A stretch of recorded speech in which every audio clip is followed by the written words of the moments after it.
Okey, seperti mana yang tadi perkatakan, nama saya ialah Nur Fatihah Syahidat. Saya merupakan seorang mahasiswa untuk program pendidikan TESOL, iaitu singkatan untuk Teaching English as Second Language.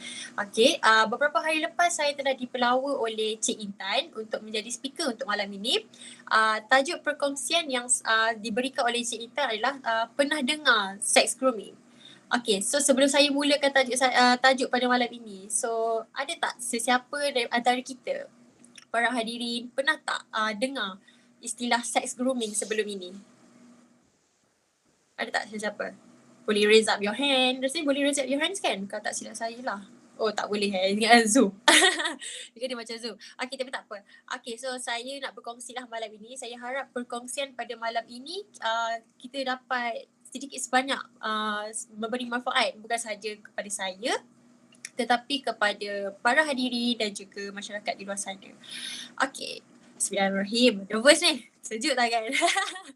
Okay, so kalau kita sebut tentang sex grooming, sebenarnya istilah tu sebenarnya luas.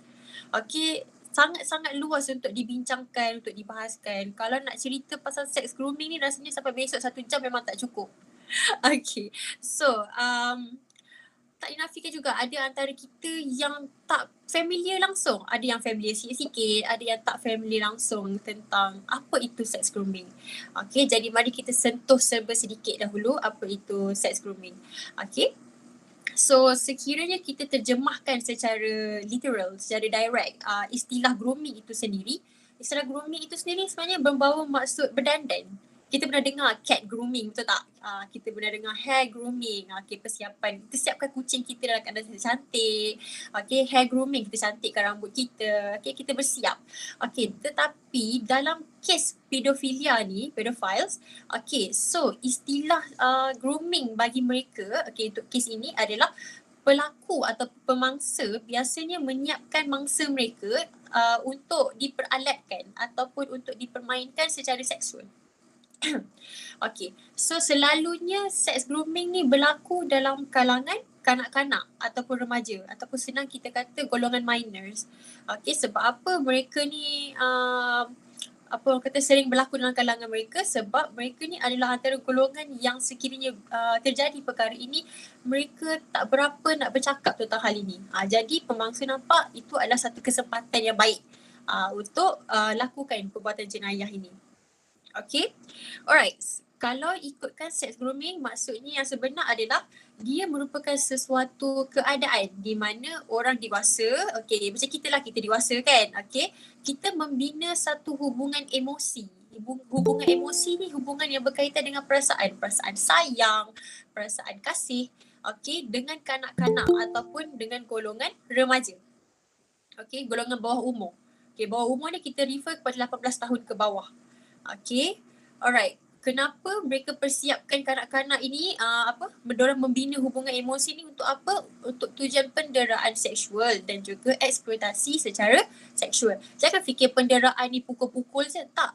Penderaan ni datang dalam pelbagai jenis. Salah satunya penderaan seksual. Penderaan seksual ni macam raba-raba, bercakap, berkomunikasi menggunakan bahasa yang tidak sepatutnya mereka guna. Itu salah satu daripada penderaan seksual.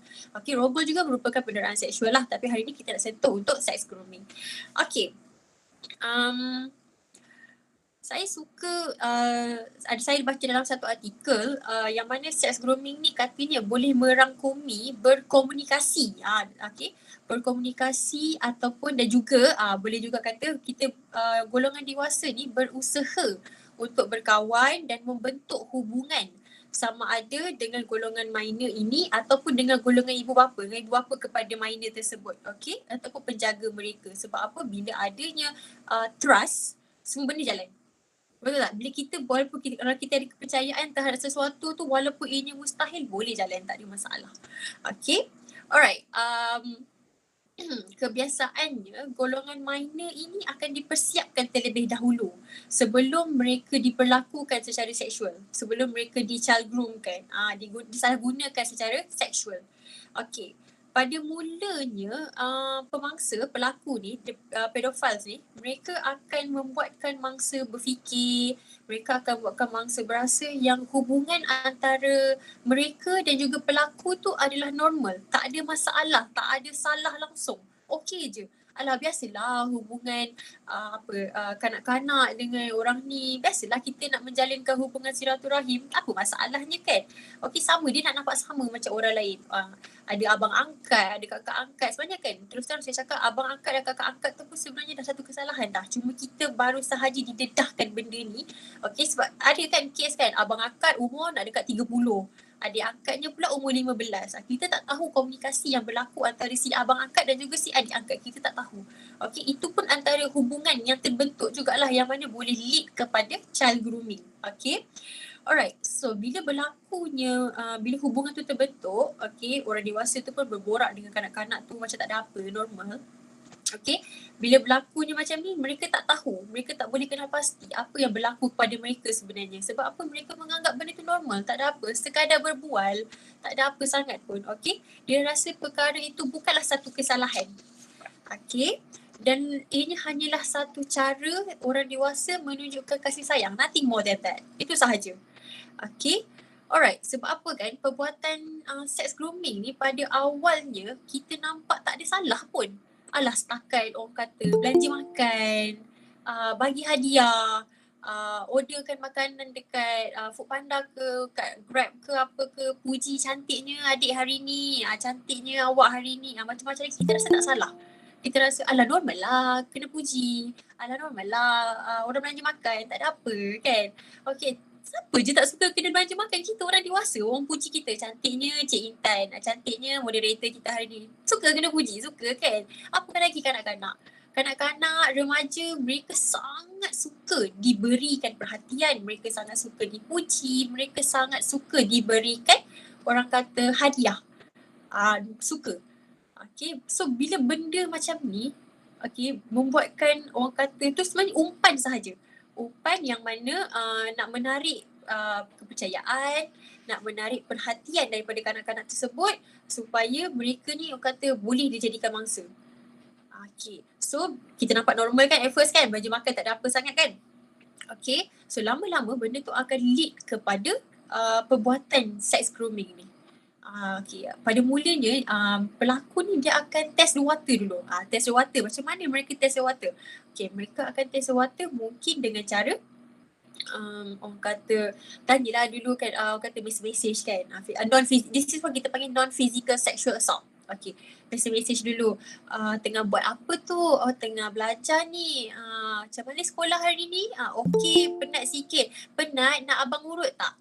Bila dia sebut nak abang urut tu, kita nampak macam kita fikir, alah dia nak bergurau je kan. No, dia dah sebenarnya dah di luar batasan sebenarnya. Okay, siap. Kalau ada yang tanya, buat apa tu? Tengah tengok TV. Pakai apa malam ni? Baju warna apa? Nampak? Kita nampak normal tapi sebenarnya tak normal. Okay, jangan normalisasikan perkara yang tidak normal. Kita rasa benda tu, alah bertanya je baju warna apa, penat ke tak sekolah hari ni. Tapi sebenarnya tidak. Benda tu tak normal langsung. Okay. Okay. Alright, setakat ni semua orang boleh faham tak apa saya explain? Ada masalah? Okay. Ada soalan? Okay, tak ada masalah. Alright. Okay, saya disebutkan tadi bahawa kanak-kanak dan remaja merupakan orang kata golongan yang paling banyak diambil kesempatan berlakunya kes-kes macam ni, betul? Okay, sebab apa kan berlaku macam ni, terus terang saya kata, ni saya minta maaf sekiranya ada yang terasa, okay, tapi terus terang saya kata mereka adalah golongan yang paling mudah diambil kesempatan. Golongan yang sangat orang kata fragile lah, orang putih kata fragile. Okay, mudah ditipu, mudah diambil kesempatan. Sebab apa? Mereka masih dalam proses mengenal dunia. Mereka masih dalam proses nak mengenal keikhlasan orang. Mereka masih dalam proses nak kenal sikap dan perangai manusia. Okay, mereka masih perlu belajar macam-macam lagi. Perjalanan mereka masih sangat jauh. Kita selalu kan kalau ada adik-adik ada masalah, kita selalu cakap tak apa, perjalanan hidup jauh lagi, awak akan jumpa ramai lagi orang. Betul lah tu. Okay, betul sangat. Kita tahu apa bila berlakunya macam ni, mereka memang golongan yang mudah diperalatkan. Okay, bagilah pujian. Nak pancing sikit, pujilah, awak cantik lah hari ni. Awak nak apa-apa, awak nak beg ni, awak nak beg tu, awak nak baju tu, awak nak baju ni, saya belikan. Kita ada masalah. Senangnya kita nak orang luar umpan anak kita dengan benda-benda macam tu. Sebab apa? Bila dah diumpan, of course lah rasa sayang. Okay, bila rasa sayang, rasa dihargai bila diperlakukan begitu. Okay, maka terbinalah, wujudlah hubungan antara mangsa dan juga pemangsa. Okay, saya nak ingatkan dekat para hadirin sekalian bahawa sex grooming ni bukan sahaja boleh berlaku dalam keadaan dalam kalangan remaja dan juga golongan kanak-kanak, tetapi juga kepada golongan mereka yang kurang berupaya untuk melawan ataupun dalam penjagaan. Okay, dalam penjagaan saya kata macam kanak-kanak lah kan. Okay, mereka ni lebih berisiko sebenarnya. Okay. Alright. Okay. Bagaimana boleh berlakunya sex grooming ni? Kat mana boleh berlaku? Okay, sex grooming ni boleh berlaku dalam pelbagai cara. Okay, salah satunya adalah perjumpaan ataupun pertemuan secara fizikal lah. Physical contact maknanya kita jumpa depan-depan.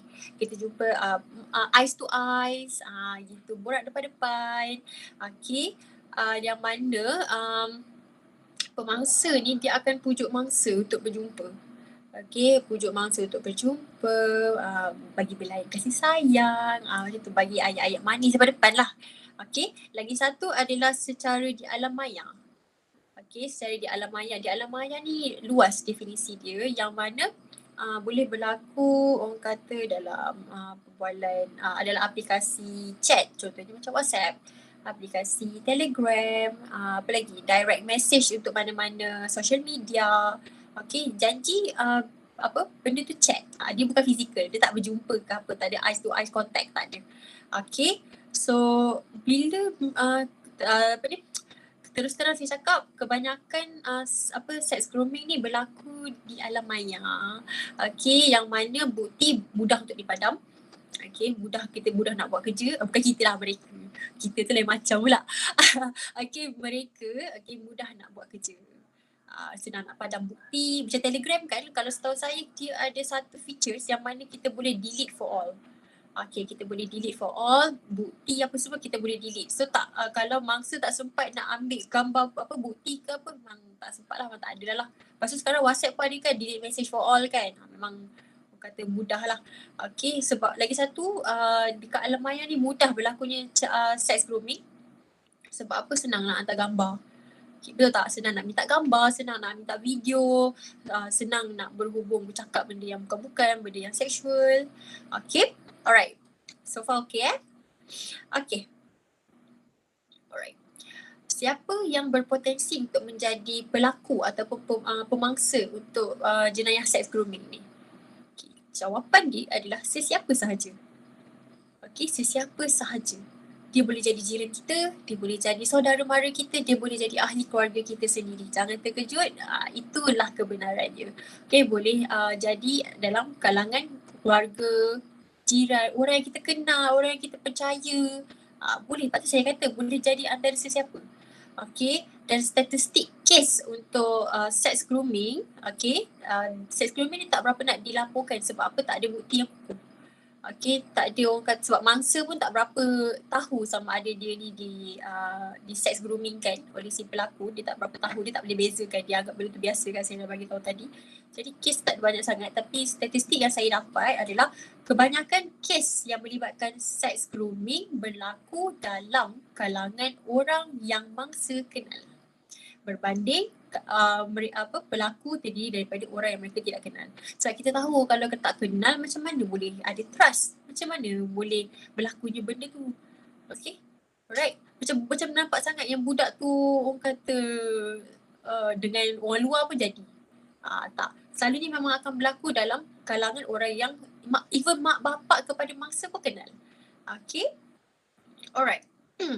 Saya pernah ada satu kes student saya beberapa tahun lepas. Sebab saya mengajar kan, student saya umur 8 tahun. Okay, dia bergurau dengan kawan-kawan dia sebut perkataan kondom. Saya pelik. Pada usia 8 tahun, kanak-kanak tidak patut didedahkan dengan perkataan sebegitu. Okay, sebab apa? Kanak-kanak ni masih, orang kata masih otak ni masih fresh. Okay, masih nak belajar lagi benda-benda macam benda-benda lain, tapi perkataan kondom yang dia tahu. Jadi saya pun tanya dekat dia, mana dengar perkataan kondom ni? Okey. Dia kata kat saya, pakcik saya bagi tahu saya, kondom tu macam belon, boleh main-main. Lepas tu pakcik saya kata, tanya kat saya, nak belon tak? Nak kondom belon tak? Rasa macam saya sebagai orang dewasa bila dengar benda macam ni, saya rasa sangat terkilan, sangat terkejut. Sebab apa benda begini diperkenalkan oleh bapa saudara pelajar itu sendiri. Rasa macam, ya Allah, budak ni baru lagi nak mengenal dunia, tetapi disebut benda-benda macam tu. Itu baru perkataan kondom saya dengar. Belum lagi perkataan yang kita tak tahu yang disebut kat kawan-kawan dia yang saya tak dengar. Okay, student tu adalah student perempuan. Kebanyakan kes sex grooming ni memang kita selalu dengar dalam kalangan kanak-kanak kan, tapi kebanyakan kes memang berlaku dalam kalangan kanak-kanak. Ada juga pelajar lelaki yang kena, tapi tak berapa sangat lah. Even kalau ada orang cikgu-cikgu sebut jentik telur karang, itu benda kita salah sebenarnya tu. Okay, sebab tak patut kita cakap macam tu. Okay, even kita dewasa kita tak patut cakap macam tu. Okay, alright. Okay. So far so good. Okay. Alright. Hubungan antara mangsa dengan pemangsa dalam proses di child groom kan dah wujud satu kepercayaan. Bila dah wujud satu kepercayaan, katakanlah kantoi yang mangsa itu telah sedang dan telah di child groomkan oleh pelakon. Katakanlah kantoi dengan orang lain. Katakanlah saya sebagai guru, saya dapat tahu pelajar saya di child groomkan oleh insan sebegini. Katalah macam tadi kan. Okay. Alright. Saya beritahu dekat parents dia. Okay. Tetapi boleh jadi juga, kadang-kadang kita sebagai orang dewasa kita takut juga kita nak laporkan dekat mak ayah budak-budak kan sekiranya berlaku benda-benda macam ni. Sebab apa? Kita takut mak ayah tu sendiri tak ambil tindakan yang tegas. Okay, mungkin mereka sebab kita tajuk sex grooming ni orang tak berapa nak bukan tak berapa nak anggap penting, cuma tak berapa nak pandang serius.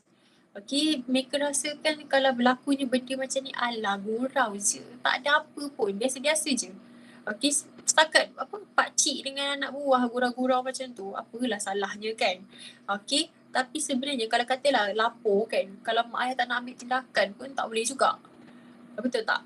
Okay, so katakanlah sebab rasanya saya tak tahulah ramai yang aware ke tak dengan kes ni, tapi baru-baru ni kita digemparkan dengan satu berita yang mana pelajar umur 15 tahun telah di child groom oleh guru sekolah dia sendiri, dan perbuatan itu didedahkan oleh ex-wife kepada guru tersebut. Okay, dan ex-wife guru tersebut cuba untuk memberikan kesedaran kepada masyarakat, tetapi dan juga dia cuba nak bantu pelajar tersebut, pelajar yang berusia 15 tahun tu. Tetapi mak ayah pelajar tu sendiri, keluarga mangsa sendiri tak nak beri, orang kata tak nak beri kerjasama. So susah juga. Okay. So macam saya katakan tadi, saya nervous sebenarnya. Okay, so kebanyakan kes berlaku dalam kalangan orang yang mangsa kenal, betul. Sebab apa? Bila berlaku macam ni kan, ibu bapa dah letak kepercayaan tinggi dekat pemangsa. Bila diceritakan, mereka tak nak percaya. Okay, benda ni menyebabkan pemangsa mudahlah ambil kesempatan. Oh, mak ayah pun okay, alright je ni, bagi green light, jalanlah. Mereka akan fikir macam tu. Alright, bagaimana kita sebagai orang dewasa ataupun saya percaya dalam audiens saya ada ibu bapa. Okay, ada ibu bapa. Macam mana anda sebagai ibu bapa dan saya sebagai orang dewasa, orang lain sebagai orang dewasa, kita boleh kenal pasti sekiranya kanak-kanak ataupun anak kita menjadi bangsa sex grooming. Okay. Macam mana? Salah satunya adalah apabila anak-anak mula menjadi perasa. Selalunya anak-anak akan bercerita, betul tak? Apa yang berlaku pada hari mereka, kena marah ke dengan cikgu, mereka akan bercerita. Jaranglah mereka tak bercerita, mereka akan bercerita. Tapi bila the moment mereka jadi sangat perahsia, there is something wrong. Okay, so mereka menyembunyikan apa yang mereka lakukan Okey, apa yang mereka bualkan, dengan siapa mereka berkawan, mereka sembunyikan supaya tak dimarahi, tak kantoi, tak jadi apa-apalah, senang cerita tak nak orang tahu. Okey, sama ada secara atas talian ataupun secara fizikal. Okey. Kedua adalah apabila kita perasan kanak-kanak tersebut mempunyai, orang kata mungkin dapat barang, dapat hadiah, dapat barang baru kan. Contoh macam tiba-tiba tengok anak kita dapat phone baru padahal kita tak pernah belikan pun. Ataupun tengok, aku tak pernah tengok anak aku pakai baju ni siapa pula belikan baju ni? Kita tanya. Okey. Kalau anak tu tak nak bagi tahu sumber ataupun kita rasa anak tu menipu, itulah salah satu tanda yang anak tu kena calgum. Sebab apa dia tak boleh bagi tahulah sumber. Mungkin sebab dah dipujukkan. Awak jangan bagi tahu pula siapa yang belikan handphone ni. Awak cakap lah awak menang cabutan bertuah ke ataupun awak kumpul duit ke. Tapi jangan bagi tahu saya yang berikan. Okay, dia kena rahsiakan lah. Kalau tidak kantoi lah hubungan. Betul tak? Sebab apa? Benda ni agak dah dipujuk oleh tu, jadi agak orang kata agak private, dah dipujuk. Kita sembunyikanlah hubungan ni, jangan dedah-dedah kat orang. Okay, alright. Saya nak sentuh pula untuk kesan ataupun implikasi daripada perbuatan sex grooming ni. Okay, nombor satu adalah jangan terkejut. Okay, sekiranya child grooming ni, sex grooming ni berterusan, orang kata kanak-kanak itu ataupun remaja tersebut mungkin akan mempunyai ketagihan yang tinggi terhadap seks. Okey, sebab apa dia dah belajar terlebih dahulu daripada orang-orang daripada child groomer dia. Okey, dah belajar terlebih dahulu, jadi dia akan ketagihan lah. Dia akan rasa macam dia nak lagi, dia nak cuba lagi, dia nak mencari lagi. Okey, so dia akan end up buat dengan orang lain pula. Okey. Okey. Yang kedua ialah kanak-kanak ataupun remaja itu mungkin akan hidup dalam trauma bila dia tahu yang sebenarnya apa yang berlaku kepada dia adalah sex grooming. Dia akan hidup dalam ketakutan, dia akan hidup dalam trauma. Dia akan hilang kepercayaan terhadap orang lain. Dia akan merasakan even ahli keluarga sendiri pun tidak boleh dipercayai, apatah lagi orang luar. So kita kan bila kita dah hilang kepercayaan terhadap sesuatu ataupun seseorang, agak sukar untuk kembalikan. Jadi dia akan rasa takut untuk keluar rumah, dia akan rasa takut untuk bergaul, lambat laun dia akan rasa takut untuk buat benda yang sepatutnya dia buat. Contohnya pergi sekolah, bergaul dengan rakan-rakan sebaya dia, okay? Bekerja, okay? Alright. Kesan daripada child grooming juga adalah sekiranya tidak dilaporkan, akan menyebabkan kenaikan terhadap kes sex grooming ini. Okay, macam saya ada sebutkan tadi, sex grooming ni adalah satu jenayah yang sangat kurang dilaporkan. Okay, sebab salah satu faktor dia kurang dilaporkan adalah mak ayah tak nak bagi kerjasama, keluarga tak nak bagi kerjasama, mangsa tak nak bagi kerjasama. Sebab apa? Mangsa rasa benda tu tak salah pun. Setakat hubungan baik saya dengan cikgu saya, hubungan baik saya dengan pakcik saya, tak ada masalah pun rasanya. Okey je kot. Okey. Jadi menyebabkan pelaku ni terlepas macam tu je. Okey, terlepas macam tu, dia pun apa lagi carilah mangsa baru. Dia akan cari mangsa baru. So berlaku lagi. Dan menyebabkan kenaikan dalam kes. Kena ingat dalam Malaysia ni sahaja dah ada berapa dah sex groomer yang kita sendiri tak tahu. Okay, yang ingat tak saya ada sebutkan kes yang pasal pelajar umur 15 tahun tu. Okay, sedih kita saya kongsikan, tetapi pelaku tersebut adalah rakan sekolah saya ketika di sekolah rendah. Okay, bila saya dapat tahu berita ni, saya sangat terkejut. Okay, sebab tu saya kata kesan daripada buatan child grooming ni, dia tak terhenti dekat situ sahaja. Akan ada generasi-generasi lain yang akan buat jenayah ni. Okay, sebab kita bukan ada seorang je sex groomer dalam negara kita. Kita ada ramai, cuma kita tak dapat kenal pasti je. Macam saya baru dapat kenal pasti seorang, dia adalah rakan sekolah saya. So kena lebih berhati-hati. Okay. Alright. So apa yang kita sebagai orang dewasa ataupun sebagai ibu bapa boleh lakukan untuk melindungi anak-anak kita, untuk melindungi kanak-kanak dan juga golongan remaja di luar sana daripada menjadi mangsa sex grooming. Okay. Salah satunya yang main peranan yang paling penting adalah ibu bapa itu sendiri. Okay, ibu bapa memang terus terang saya cakap memang mainkan peranan penting. Dia macam saya cakap mereka perlu memantau pergaulan anak-anak, mereka perlu dekatkan diri dengan anak-anak sebab semakin anak-anak membesar, semakin mereka kurang keinginan untuk bergaul dengan mak ayah mereka. Mungkin sebab mereka tengok mak ayah makin garang. Okay, ataupun atas faktor membesar, mereka rasakan rakan-rakan lebih utama berbanding dengan ibu bapa. Kita pernah lalui fasa tu, kita pun tahu, we know well. Okay, kita pernah berada dalam fasa parents are second, friends are the first. Kita pernah berada dalam fasa itu, saya pernah berada dalam fasa itu. So bila kita dah besar kan, baru kita start to see things clearly. Baru kita nampak perkara itu dengan jelas. Baru kita nampak, oh patutlah mak ayah aku tegur macam ni. Patutlah mak ayah aku larang. Rupanya ada hikmah, ada cerita di sebaliknya. Ada benda yang nak disampaikan. Cuma kita pada usia remaja, pada usia kanak-kanak, kita refuse untuk dengar. Sebab apa? Kawan-kawan nombor 1, family nombor 2, mak ayah nombor 3. Okay, so apa yang kita kena buat adalah mak ayah lah kena pantau pergaulan, kena tahu dengan siapa anak-anak berkawan, ke mana anak-anak pergi,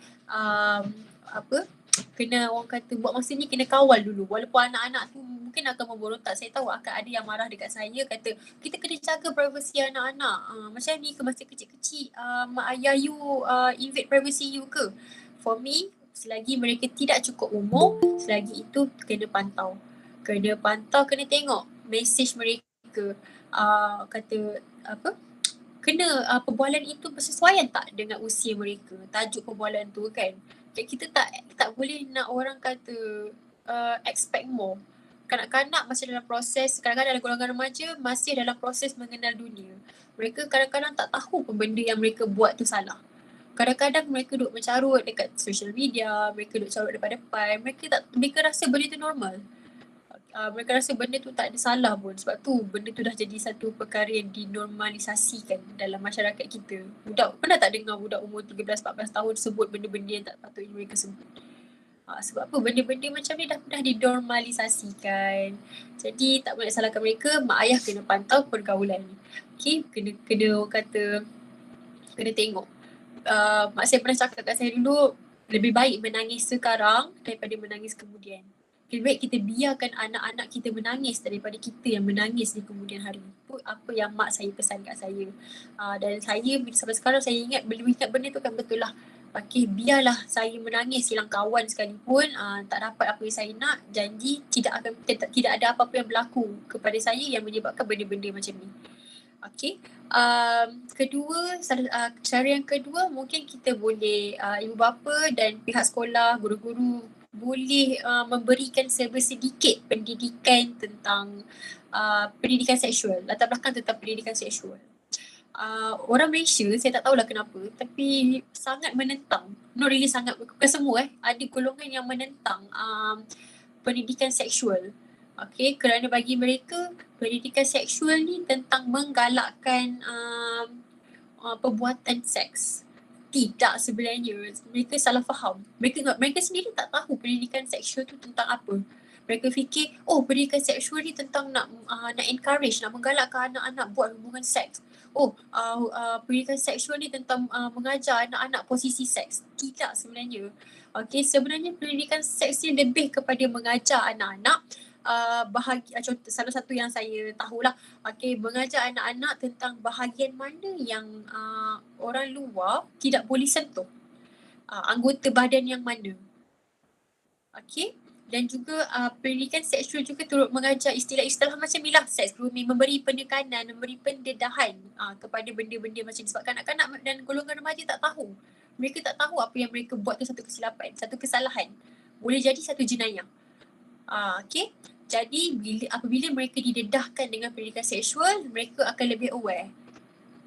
Mereka akan lebih, orang kata, lebih memahami kenapa wujudnya kenapa perkara macam ni merupakan satu jenayah. Kenapa tak boleh buat? Kenapa benda macam ni Kalau orang pegang kita, kita kena beritahu mak ayah kita. Kenapa? Okay, mereka akan lebih tahu. Alright? Masyarakat kena stop fikir yang pendidikan seksual ni menggalakkan hubungan seks. Kalau nak ikutkan sebenarnya kan, apa-apa yang ditunjukkan di kaca TV, baik drama, baik filem, kadang-kadang kartun sendiri, kadang-kadang ada juga menggunakan bahasa-bahasa yang tidak elok, menggunakan bahasa-bahasa seksual. Ada juga yang menayangkan adegan-adegan yang tidak patut ditunjuk kepada kanak-kanak ataupun golongan remaja. Contohnya filem-filem yang menunjukkan filem-filem yang menunjukkan kekerasan, lepas tu ada adegan rogol kat belakang tu. Okay, kalau nak ikutkan sebenarnya orang kata kaca TV ni lagi banyak mendatangkan keburukan. Tapi kenapa pendidikan seksual tu mereka tak nak they don't want to make it happen dalam kita punya sistem pendidikan. Okay, alright.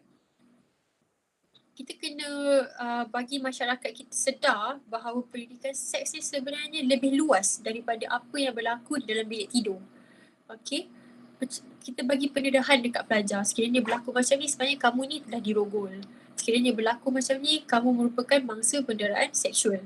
Okay, sebab apa? Bila gagal untuk membuatkan remaja dan kanak-kanak faham apa yang berlaku, okay, mereka tak tahu pun mereka tak tahu apa yang berlaku, bermaksud kita gagal memberikan pemahaman yang baik terhadap topik pendidikan seksual dengan betul. Kadang dengan liok. Okay, ada soalan tak setakat ini? Sebab saya nak tekan sebut pula pasal yang kesalahan orang kata akta sekiranya didapati bersalah. Setakat ini ada soalan nak tanya?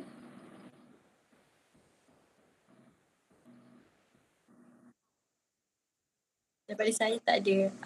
Untuk kejap.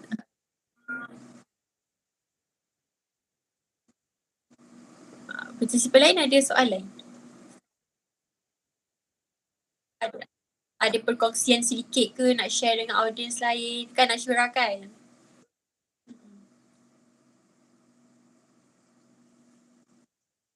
Tak ada. Okay. Alright. So, kita nak tekankan satu perkara yang mana sekiranya apa ni? Okay, kejap. Tak nak tekankan tu dulu. Nak pergi dekat sekiranya kita dapat tahu seseorang itu merupakan mangsa untuk sex grooming. Kita nak tekankan tu dulu. Apa yang kita perlu lakukan? Okay. So, pertama sekali adalah paling penting adalah untuk buat laporan polis. Okay, apa-apa paling penting untuk buat laporan polis. Okay, laporan polis boleh sama ada kita minta pegawai polis typekan ataupun kita nak type sendiri pun boleh. Tapi kita kena check lah. Kena ada bukti yang kukuh, memang kena ada bukti yang kukuh kat tangan. Contohnya kita ada screenshot yang menunjukkan kanak-kanak ataupun golongan remaja itu di child groom, menjadi mangsa child grooming ataupun sex grooming. Okay, kita tunjuk. Okay, supaya polis boleh buka kes. Okay, supaya polis boleh buka kes. So, bila polis dah buka kes, polis akan siasat. Okay, polis akan siasat sama ada betul tak ada berlakunya child grooming, sex grooming, ada tak berlaku jenayah macam ni. Okay, kalau orang kata, of course dia akan investigate daripada pihak mangsa, keluarga mangsa dan juga daripada pihak pelaku. Okay, pihak yang tertuduh. Okay, sekiranya katakanlah gagal untuk mengemukakan macam orang kata mangsa cakap tak ada berlakunya benda macam ni.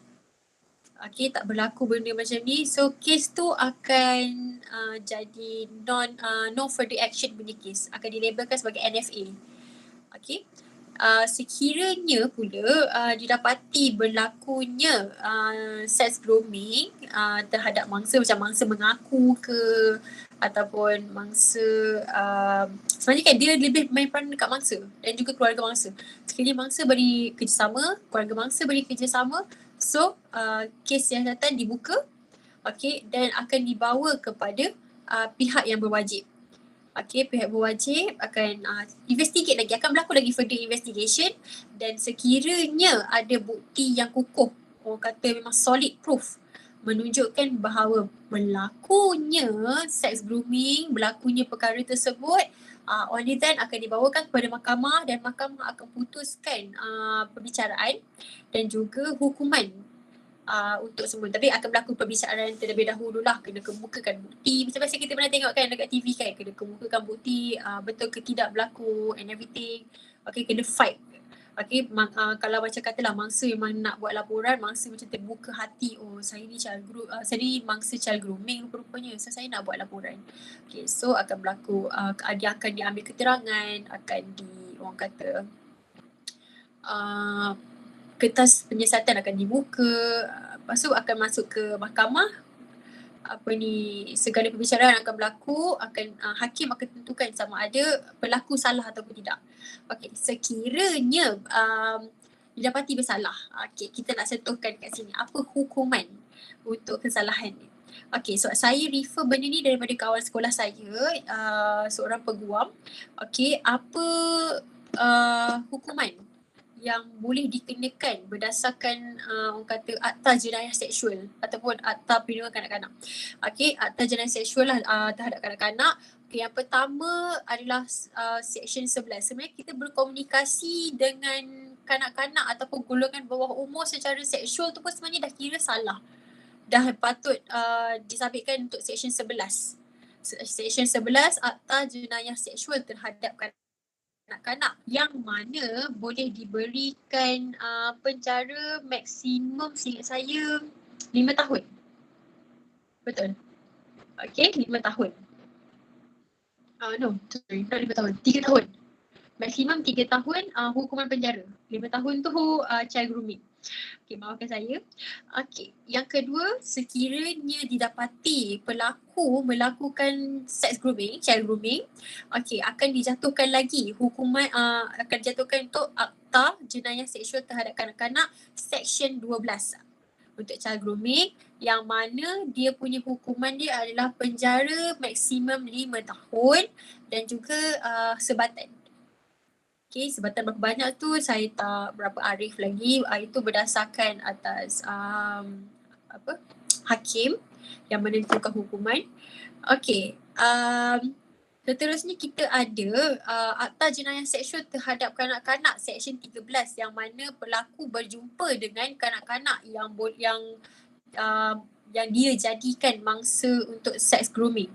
Okay, hukuman yang ni saya refer dekat Women's Aid Organisation. Okay, hukuman ni adalah maksimum 10 tahun berserta dengan sebatan juga. Sama juga macam Seksyen 12. Cuma child grooming 5 tahun maksimum, berjumpa dengan following child grooming, okay, budak yang dijadikan mangsa tersebut, maknanya perjumpaan fizikal lah, orang kata bercium dalam kereta ataupun berpeluk ke apa, melakukan berjumpa lah, orang kata physical meeting, okay, 10 tahun. Alright.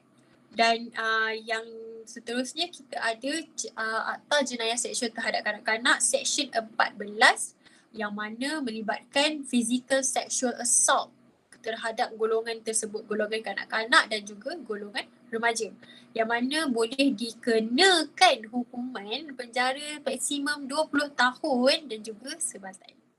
Okey, yang ini kalau ada yang nak maklumat lebih lanjut, boleh search dekat Women's Aid Organisation. Dekat situ ada lagi banyak maklumat yang boleh didapati sebab kita ada 1 jam je, masa kita tak berapa cukup untuk explain everything. Okey, saya share yang terakhir, akta yang terakhir, kita ada Akta Jenayah Seksual terhadap kanak-kanak Seksyen 15 yang mana yang ini melibatkan non-physical sexual assault. Dan physical sexual assault ni adalah orang kata gambar, video, voice note ke, okay, yang mana boleh dikenakan hukuman penjara 10 tahun ataupun denda sebanyak RM20,000 ataupun kedua-duanya sekali. Okay. Alright.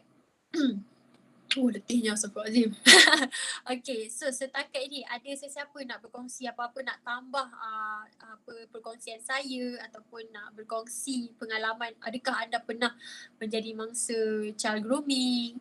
Kadang-kadang kita tak sedar tau, sebenarnya saya lately ni baru saya tersedar, sebenarnya saya hampir menjadi mangsa child grooming, sex grooming ketika saya berusia 16 tahun.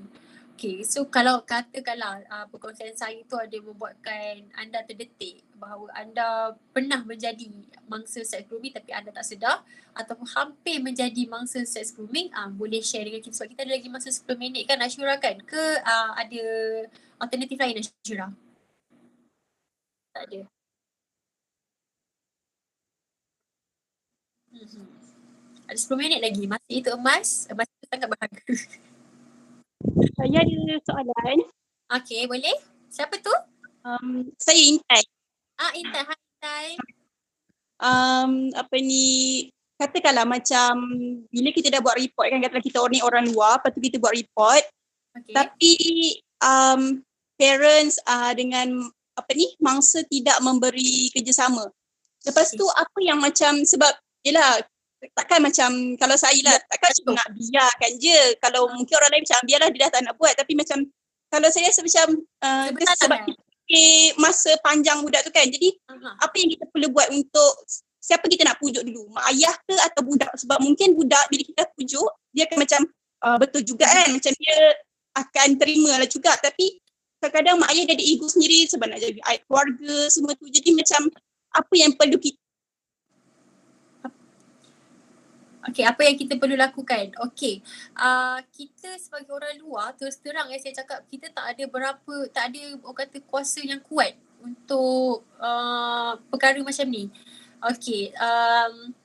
Sebab saya ada buat perbicaraan, ingat tak tadi saya ada cakap pasal budak umur 15 tahun yang mana dia kantoi dia ex-wife kepada pelaku, expose pelaku yang melakukan jenayah child grooming terhadap kanak-kanak 15 tahun tu. Soalan tadi memang ada kaitan dengan cerita ni yang mana ex-wife buat report polis. Tetapi kes tu dah jadi NFA, dilabelkan sebagai NFA, no further action. Kita sebagai orang luar, kita nak pujuk siapa? Nombor satu, kita orang kata kita boleh pujuk secara psikologi, pujuk kanak-kanak tersebut. Kita boleh pujuk cara ni, kita cakaplah dekat dia. Kita kena cakap dengan hati. Tak boleh cakap dengan perasaan. Kena cakap dengan penuh rasa empati, kena cakap dengan penuh rasa simpati, kena cakap orang kata biarlah tunjuk keikhlasan. Kita cakap kita nak tolong sebenarnya, bukan kita nak menyusahkan, kita nak tolong. Kita guna psikologi, kita suruh dia fikir. What if benda ni satu hari dia stop buat dekat kamu. Dia stop buat kat kamu and kamu tersedar. Masa tu dah terlambat dah untuk kamu report. Dia buat kat orang lain pula.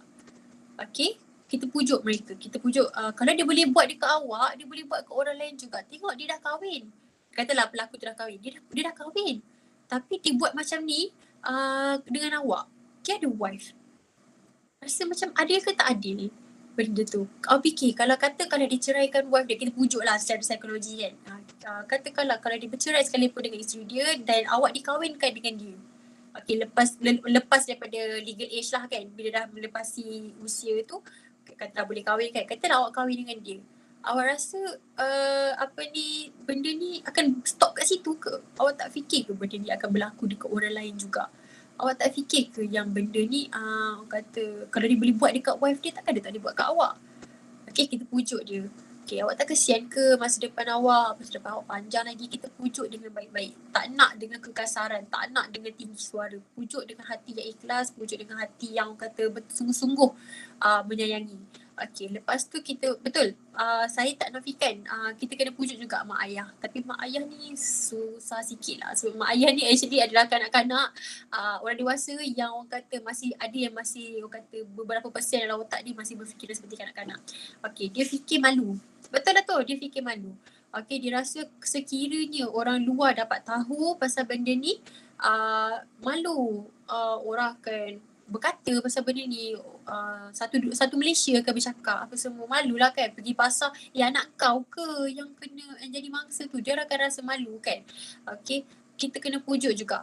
Kita kena pujuk, orang kata ini orang kata ikhtiar terakhir lah. Kita pujuk, kata tak kesian ke dekat anak tuan, anak puan, anak encik jadi mangsa macam ni. Tak apa, orang kata biarlah kita malu hari ni, jangan kita malu kemudian.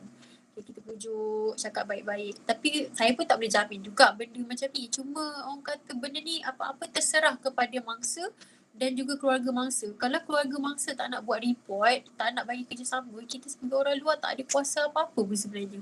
Kita cuma mampu pujuk. Kita cuma mampu cakap, okay, orang kata kita mampu gunakan what if.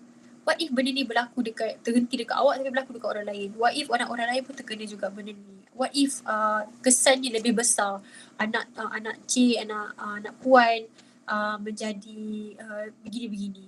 Okay, dieksploitasi. Sebab apa tau? Sex grooming ni dia boleh mencapai sampai tahap orang kata yang jual-jual anak sampai keluar tu. Kidnap, bawa keluar. Jual kan? Saya lupa lah, pemerdagangan manusia. Benda tu boleh sampai tahap itu. So sanggup ke encik dan puan tengok nasib anak encik dan puan dibiarkan begitu sahaja, jadi mangsa keadaan, jadi orang kata jadi sumber untuk aktiviti pemerdagangan manusia. Pemerdagangan manusia, sanggup ke nak tengok benda tu? Saya menjawab tak soalan ke tak menjawab? Ke macam mana? Rasa Intan tanya tadi kan? Oh, Intan tak ada dah. What can be done to implement sex education in schools in Malaysia and why haven't we done it? Okay, kita kenapa dia tak diimplementasikan lagi? Salah satunya adalah perspektif dan tanggapan masyarakat terhadap pendidikan seksual itu sendiri. Macam saya katakan, bila sebut pendidikan seksual, masyarakat yang fikir pendidikan seksual tak bagus. Nak ajar anak aku, nak galakkan anak aku lakukan hubungan seks. No. Okay. Memang ada macam ni. Boleh tengok dekat Facebook, boleh tengok dekat Twitter. Banyak sangat orang kata mindset yang macam ni. Asalkan pendidikan seksual je, ajar anak yang bukan-bukan. Tidak sebenarnya. Dia nak menekankan bahagian salah satunya saya sebutlah bahagian mana yang tidak boleh disentuh oleh orang luar. Bahagian mana yang kita kena jaga. Apa yang perlu kita lakukan sekiranya ada orang buat kita macam ni. Okay. Tak diimplementasikan lagi sebab yang utamanya adalah perspektif masyarakat. Okay, macam mana kita nak what can be done to implement sex education in schools in Malaysia? Yang ini berat sikit lah sebab benda ni yang kena main peranannya adalah menteri-menteri. Mereka kena orang kata be fully aware. Tapi sampai sekarang tak ada kan sexual education, pendidikan seks dalam kurikulum sekolah kan. Which I really wish satu hari nanti akan adalah pendidikan seks. Sebab apa kan? Orang kata benda-benda macam ni tanpa pendidikan seksual yang betul terhadap kanak-kanak, terhadap golongan remaja, mereka tak tahu pun mereka telah menjadi mangsa rogol. Mereka tak tahu pun yang mengadakan hubungan seks walaupun atas kerelaan masing-masing. Kalaulah kantoi, kalau dapat tahu, memang boleh jadi kes jenayah. Walaupun atas kerelaan akan jadi kes rogol. Okay, mereka tak tahu pun sebenarnya. Tak percaya boleh tanya kebanyakan budak-budak umur 14 tahun, 13 tahun, mereka tak tahu pun. Mereka tahu nak have fun je. Okay, mereka cuma tahu, ada orang sayang dekat I, ada orang jaga I rasa butterflies in my tummy. Bukan rasa butterfly je, I rasa the whole zoo in my tummy.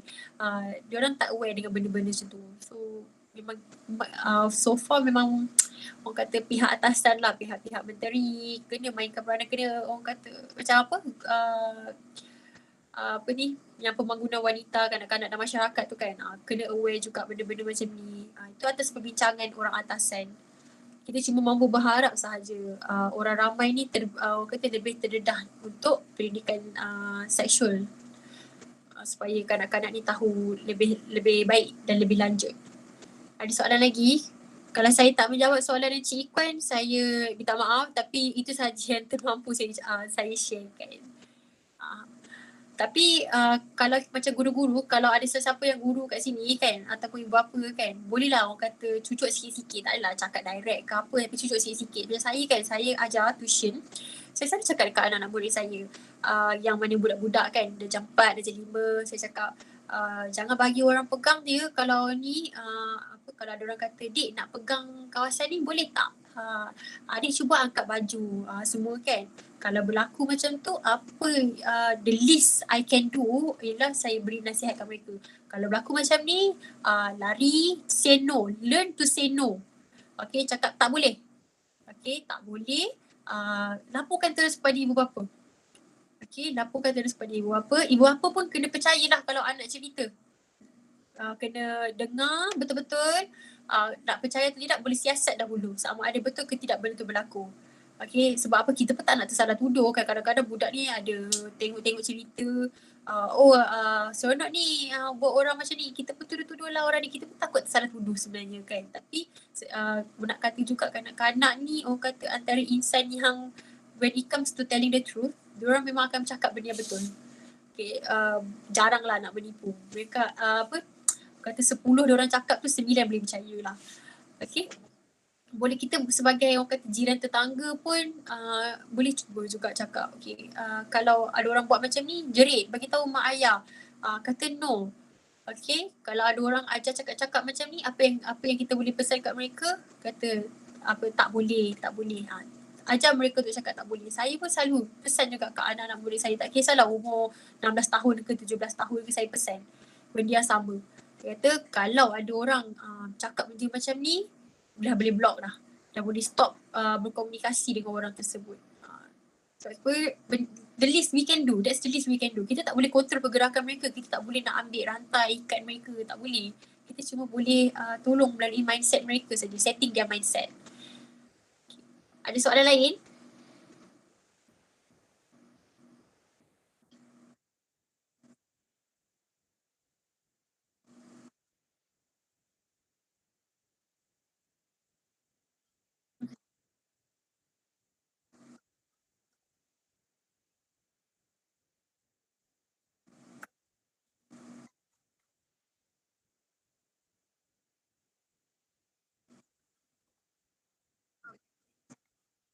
Betul?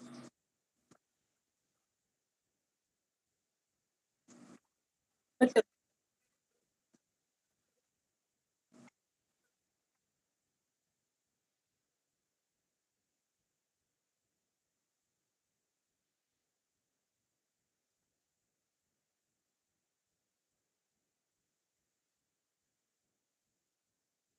Betul.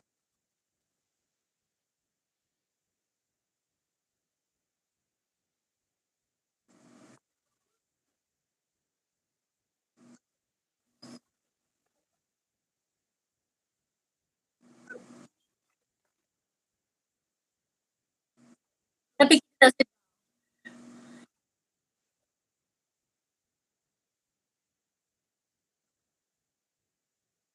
terfikir kan?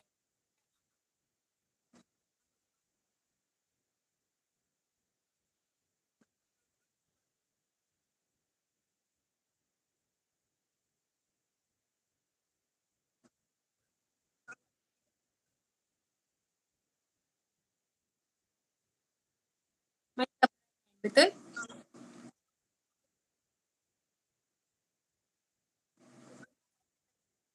Betul. Parents know better.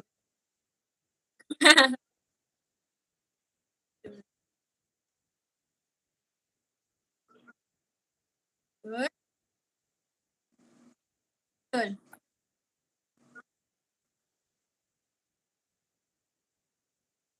Betul. Betul.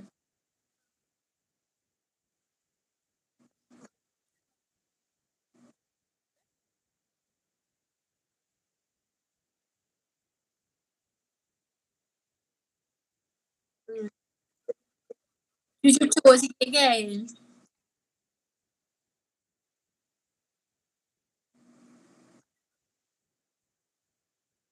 Betul? Mudah pula orang ambil kesempatan. Terfikir. Betul?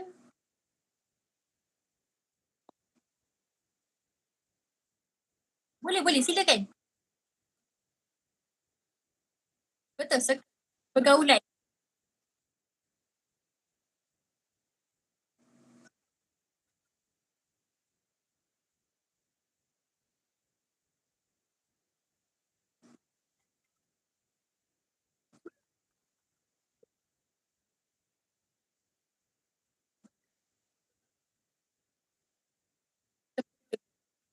Tegur.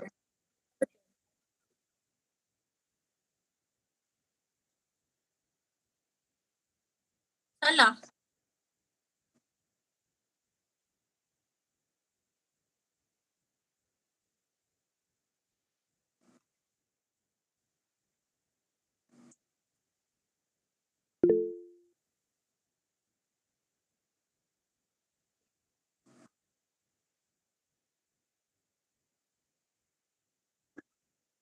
Takut. Betul?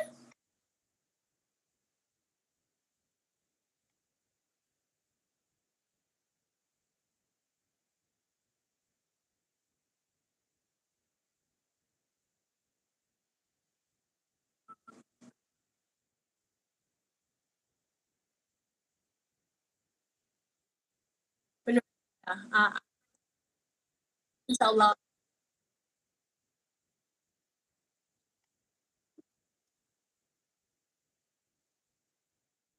So far so good. So far so good everyone. Interesting kan? Betul?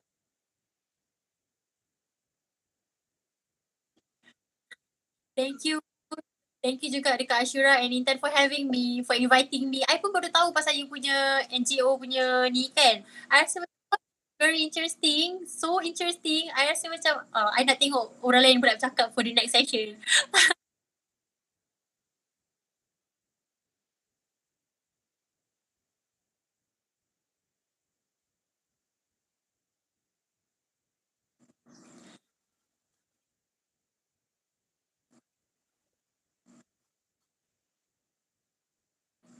Thank you everyone. Have a great night.